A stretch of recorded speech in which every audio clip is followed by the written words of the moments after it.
வணக்கம், நான் உங்களோட தனசேகர் பேசுறேன். இது எஸ்எஸ் சைல்ட் கேர் சேனல். இந்த வருஷம் ஆக்சுவலா பாத்தீங்கன்னா கொஞ்சம் பனிக்காலம் டியூரேஷன் கூடியே இருக்கு. எப்படின்னு பாத்தீங்கன்னா இப்ப மார்ச் ஃபர்ஸ்ட் வீக்லயுமே கூட பாத்தீங்கன்னா காலையில் நல்ல சில்லுன்னு இருக்கு. மெயினான பிரச்சனை பரவக்கூடிய ஒரு தொற்று அப்படின்னு பாத்தீங்கன்னா சிக்கன் பாக்ஸ் தான். சிக்கன் பாக்ஸ் அப்படிங்கிறது என்னன்னு பாத்தீங்க அப்படின்னா ஒரு வைரஸ்னால வரக்கூடிய ஒரு இன்ஃபெக்ஷன். சாதாரணமா ஒரு தொற்று உங்க உடம்புக்குள்ள வந்துச்சு அப்படின்னா 14 நாள்ல இருந்து 21 நாள் வரைக்கும் இன்குபேஷன் பீரியட்னு சொல்றாங்க. அதாவது உள்ள போயிட்டு ஒரு வைரஸ் பல்லாயிரக்கணக்கான வைரஸை மல்டிப்ளை ஆகிறதுக்கான கால அவகாசம் 2 வாரத்துல 3 வாரம் வரைக்கும். சோ இந்த மாதிரி இருக்கக்கூடிய சிக்கன் பாக்ஸ் வந்து ஆக்சுவலி எப்படின்னு கண்டுபிடிச்சாங்கன்னு பாத்தீங்கன்னா பல காலத்துக்கு முன்னாடி வாரிசெல்லா ஜாஸ்டர் அப்படின்னு சொல்லக்கூடிய ஒரு முக்கியமான வைரஸ் மூலமா தான் பரவுதுன்னு தெரிஞ்சுக்கிட்டோம். சோ ஒரு காலத்து தடுப்பூசி இல்லாத சமயத்துல சிக்கன் பாக்ஸ் பார்ட்டி எல்லாம் செலிப்ரேட் பண்ணதா சொல்லிக்கிறாங்க. ஏன் அப்படின்னா ஒரு குழந்தைக்கு சிக்கன் பாக்ஸ் வந்துச்சுன்னா எல்லா குழந்தைங்களும் ஒரு இடத்துக்கு கூட்டிட்டு வந்துட்டோம் அப்படின்னா அந்த குழந்தைங்க எல்லாருக்கும் சிக்கன் பாக்ஸ் வந்துடும். அது மூலமா இம்யூனிட்டி ஸ்ப்ரெட் ஆகும் கண்டுபிடிச்சாங்க. ஆனா இன்னைக்கு பாத்தீங்க அப்படின்னா 2400 ரூபாயில இருந்து 2500 ரூபாய்க்குள்ள 2 ஊசி போட்டீங்கன்னா 80%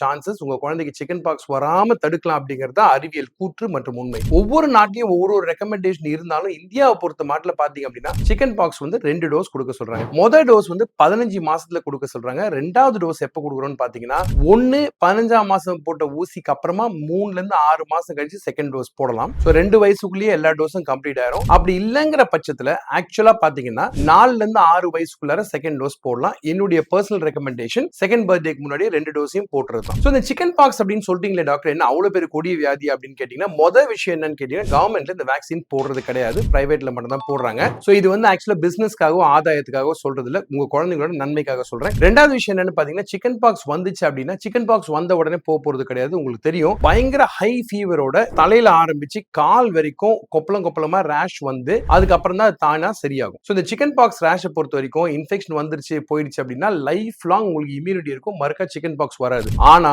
சிக்கன் பாக்ஸ்ல வரக்கூடிய 2 பிரச்சனைகள் இருக்கு. ஒன்னு ஷார்ட் டேர்ம் காம்ப்ளிகேஷன் சொல்லுவோம், இன்னொன்னு லாங் டேர்ம் காம்ப்ளிகேஷன் சொல்லுவோம். ஷார்ட் டேர்ம் காம்ப்ளிகேஷன் அப்படின்றது என்னன்னு பாத்தீங்கன்னா சிக்கன் பாக்ஸ் வந்த உடனே சரியாகக்கூடிய சமயங்கள்ல குழந்தைங்களுக்கு என்ன வரலாம்னு பாத்தீங்கன்னா ஃபேஷியைட்டிஸ் சொல்லக்கூடிய ஸ்கின் இன்ஃபெக்ஷன் வரலாம். குழந்தைங்களுக்கு வந்து அது பெரிய பிரச்சனையா மாறும். அது நம்பர் 1. ரெண்டாவது என்னன்னு பாத்தீங்கன்னா நுரையீரல் கூட இந்த இன்ஃபெக்ஷன் போகலாம். அந்த மாதிரி போன நிமோனியா அல்லது நிமோனைட்டிஸ் சொல்லலாம். மூன்றாவது விஷயம் என்னன்னு கேட்டீங்கன்னா குழந்தைகளோட மூளை மற்றும் நரம்பு மண்டலம் பாதிக்கிறதுனால குழந்தைங்களுக்கு நர்வ்ஸ் ப்ராப்ளமும் வரலாம். சோ இந்த மூணுமே ரொம்ப முக்கியமான விஷயம், தயவுசெய்து ஞாபகம் வச்சுக்கோங்க. இது மட்டும் இல்லாம என்னன்னு பாத்தீங்கன்னா சிக்கன் பாக்ஸ் வைரஸ் வந்துச்சு அப்படின்னா உங்களுடைய முதுகு தண்டுல இருக்கக்கூடிய நரம்பு மண்டலத்துல போய் இந்த வைரஸ் உட்காந்துரும். எதிர்காலத்துல 50 வயது ஆன பிறகு உங்களுக்கு நோய்க்கான சாத்தியக்கூறுகள் கூடுறப்போ ஷிங்கிள்ஸ் அப்படின்ற பிரச்சனை வரலாம். சோ இதை பார்த்துட்டு இருக்க மக்கள் தயவுசெய்து கொஞ்சம் ஜாக்கிரதையா இருங்க. வாரிசெல்லான்னு சொல்லக்கூடிய இந்த சிக்கன் பாக்ஸ் தடுப்பூசியை தயவுசெய்து குழந்தைங்களுக்கு போடுங்க. உங்க குழந்தைங்களை காப்பாத்தீங்க. தொடர்ந்து சேனல் பார்த்து சப்ஸ்கிரைப் பண்ணி கமெண்ட்ஸ் பண்ண மறக்காதீங்க. நன்றி, வணக்கம்.